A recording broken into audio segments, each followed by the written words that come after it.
ये सिर्फ 5 उंगली का खेल है। आप सुनते होंगे CAA, NRC, NPR और सोचते होंगे ये खेल क्या है, इतने सब शब्द हैं, समझ नहीं आता। वैसे बड़ा साधारण सा खेल है। मैं आपको समझा देता हूं। ये सिर्फ 5 उंगली का खेल है। 5 उंगली की यात्रा समझ लीजिए, ध्यान से समझिएगा और फिर समझाइएगा भी दूसरों को। ये यात्रा शुरू होगी सबसे छोटी उंगली से। बड़ा साधारण सा काम होगा। अप्रैल के महीने में आपके घर कोई आएगा, सरकारी कर्मचारी, हो सकता है स्कूल के टीचर कोई आए, कहेंगे हमें आपके घर सिर्फ गिनती करनी है कितने लोग रहते हैं। बस नाम पूछेंगे, कब पैदा हुए ये पूछेंगे, ये भी पूछेंगे कि आपके माता पिता, चाहे हैं या नहीं है अभी, वो कहां पैदा हुए थे, कब पैदा हुए थे। आधार कार्ड का नंबर मांगेंगे, ड्राइविंग लाइसेंस मांगेंगे, कोई प्रमाण नहीं मांगेंगे। उस वक्त आपको लगेगा छोटा सा मामला है। ये छोटी उंगली का पहला कदम ये है NPR वाली छोटी सी उंगली। फिर दूसरी उंगली ये D वाली उंगली है। D क्यों?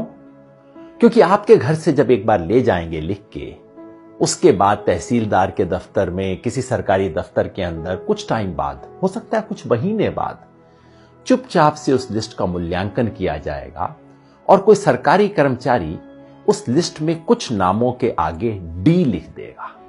D का मतलब डाउटफुल। डाउटफुल का मतलब संदेहास्पद, जिस पर शक है। किस बात का शक है? कि ये भारत के नागरिक दरअसल हैं नहीं।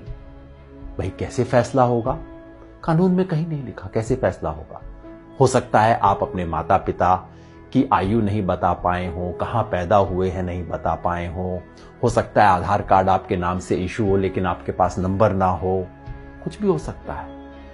किसी भी आधार पे D लगा दिया जाएगा, आपको पता भी नहीं लगेगा, कोई आपसे पूछने भी नहीं आएगा और मामला तीसरी उंगली पर पहुंच जाएगा। ये तीसरी और बड़ी उंगली है, ये है NRC वाली उंगली। जिन लोगों के नाम के आगे D लगा होगा, समझ लीजिए आपके मोहल्ले में 500 लोग हैं, 1000 लोग हैं, उनमें से 50 के नाम के आगे D लग गया। उन 50 लोगों को चिट्ठी आएगी, पूरे परिवार में नहीं। हो सकता है परिवार में बहू को चिट्ठी आए, बेटे को ना आए, बाप के नाम चिट्ठी आए, पोते के नाम चिट्ठी ना आए। कुछ लोगों के नाम चिट्ठी आएगी और उन्हें कहा जाएगा, नोटिस दिया जाएगा, अब आप साबित कीजिए कि आप भारत के नागरिक हैं। कैसे साबित करेंगे? सरकार ने आज तक नहीं बताया। हमारे पास सिर्फ एक असम का उदाहरण है जहां पहले हुआ है NRC, और वहां क्या हुआ था? ना आधार कार्ड माना गया, ना राशन कार्ड माना गया, ना वोटर लिस्ट में नाम माना गया। कहा नहीं, ये सब नहीं चलेगा, आप प्रमाण लेके आइए कि आप कहां पैदा हुए थे। आज से 30 साल पहले वोटर लिस्ट में आपका नाम था कि नहीं था, पुरखों का नाम था कि नहीं था, कोई संपत्ति का प्रमाण पत्र लेके आइए। साधारण लोग कहां से जुटाएंगे प्रमाण पत्र?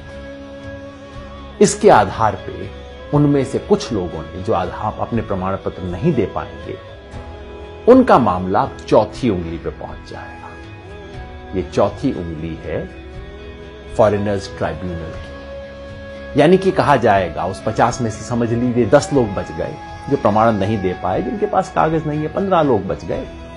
उनको कहा जाएगा अब आपको आखिरी मौका दिया जा रहा है। ये उंगली आखिरी मौके की उंगली है। आखिरी मौका दिया जा रहा है, फॉरेनर ट्राइब्यूनल है, विदेशियों की अदालत है। अब उसमें जाके आप साबित कीजिए कि आप विदेशी हैं कि नहीं। अगर मुसलमान हैं तब तो कोई चांस ही नहीं है, क्योंकि यहां अब CAA का खेल शुरू हो जाए। अगर मुसलमान हैं, आपको विदेशी माना गया है, तो अब आप तो विदेशी हैं ही हैं, चाहे आपके बाप दादा यहां पे 500 साल से 1000 साल से रहते आ रहे हैं। अगर मुसलमान नहीं भी हैं तो पता है क्या है, आपको ये साबित करना पड़ेगा कि आप बांग्लादेश, पाकिस्तान, अफगानिस्तान से आए। अब आप सोचिए, बिहार यूपी में रहने वाले लोग, नेपाल की तराई में रहने वाले लोग, श्रीलंका में रहने वाले लोग, श्रीलंका के पास तमिलनाडु में रहने वाले लोग कहां से साबित करेंगे भाई कि हम पाकिस्तान से आए, बांग्लादेश से आए, अफगानिस्तान से आए? फॉरेनर ट्राइब्यूनल में अगर साबित आप नहीं कर पाए, जो लोग भी साबित नहीं कर पाए, वो लोग विदेशी घोषित हो जाएंगे और मामला अब चौथी उंगली से अब अंगूठे पे पहुंच जाएगा, अंगूठे तले दबने वाला। ये है डिटेंशन सेंटर। डिटेंशन सेंटर का मतलब जेल, विदेशियों के लिए बनी हुई खास जेल। भारत सरकार इसके नियम बना चुकी है। डिटेंशन सेंटर असम में बन चुका है, कर्नाटका में काम करना शुरू कर चुका है, बाकी 10 राज्यों में बन रहे हैं डिटेंशन सेंटर।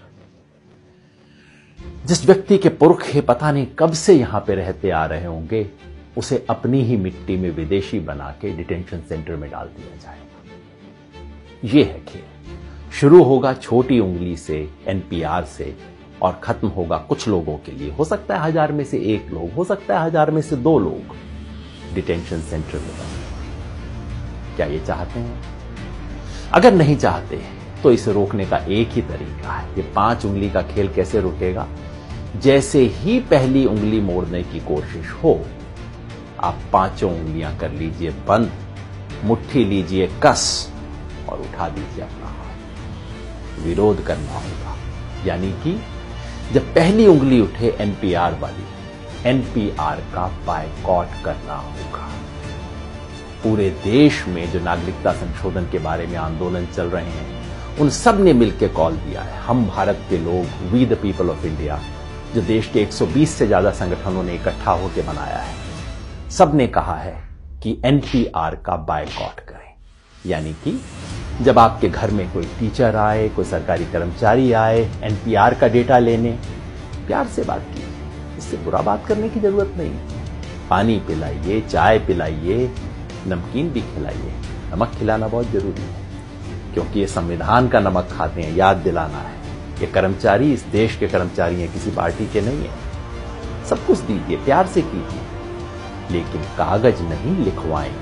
कागज में कोई सूचना नहीं देगी, क्योंकि एक बार सूचना दी फिर मामला आपके हाथ से बाहर है। कागज नहीं लिखवाएं। और अगर वो कहें कि ये तो कानून है, आपको करना पड़ेगा, उन्हें प्यार से कहिए, मास्टर जी आपकी बड़ी इज्जत कर रहे हैं, लेकिन क्या करें, महात्मा गांधी की इज्जत थोड़ा ज्यादा करें। इस देश के राष्ट्रपिता ने कहा था कि अगर कोई असंवैधानिक, अन्यायपूर्ण कानून है, उसका विरोध करना हमारा अधिकार ही नहीं, हमारा कर्तव्य भी है, हमारा हक भी है, हमारा फर्ज भी है। इसी रास्ते पे हमें चलना होगा।